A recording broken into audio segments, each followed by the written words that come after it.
रात के 2 बज रहे थे। बारिश की बूंदें खिड़की के शीशों पर लगातार गिर रही थी। मैं अपने कमरे में बैठा एक किताब पढ़ रहा था। अचानक मोबाइल की स्क्रीन जल उठी।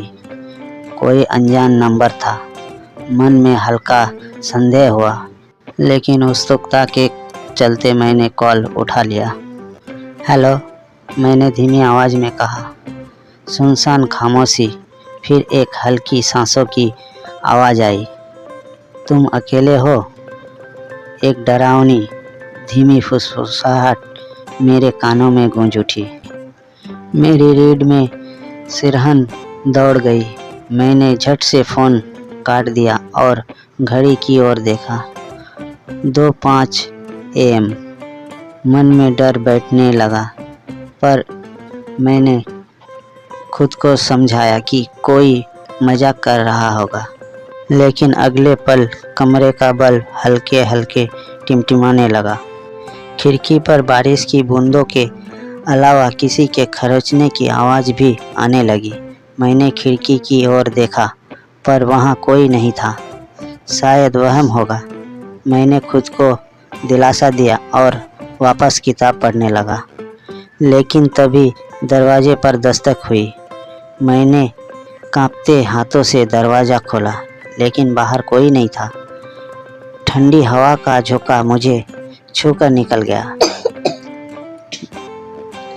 मेरे शरीर में अजीब सी झुरझुरी हुई। दरवाज़ा बंद कर मैं वापस अपने बिस्तर पर आ गया।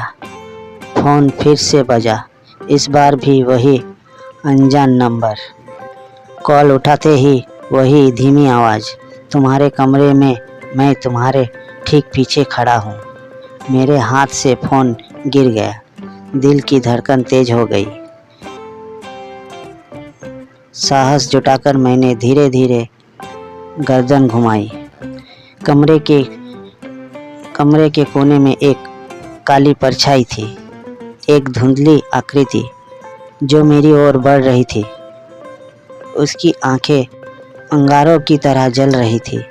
मैं हिल भी नहीं पा रहा था। वो साया मेरे पास आया और उसकी ठंडी सांसें मेरी गर्दन से टकराई। मैं चीखना चाहता था, लेकिन आवाज़ जैसे गले में अटक गई हो। अचानक दरवाज़ा ज़ोर से खुला और मेरी माँ कमरे में आई। लाइट जलाते ही वो परछाई गायब हो गई। मैं पसीने से लथपथ था। माँ ने पूछा, क्या हुआ?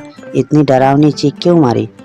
मैं कुछ बोल नहीं पाया, बस खिड़की की ओर इशारा किया। बाहर अंधेरी रात में वही लाल आंखें टिमटिमा रही थी। क्या वो साया वापस आएगा, या ये सिर्फ मेरा भ्रम था? शायद ये एक अनसुलझी कहानी का बस एक और अध्याय था।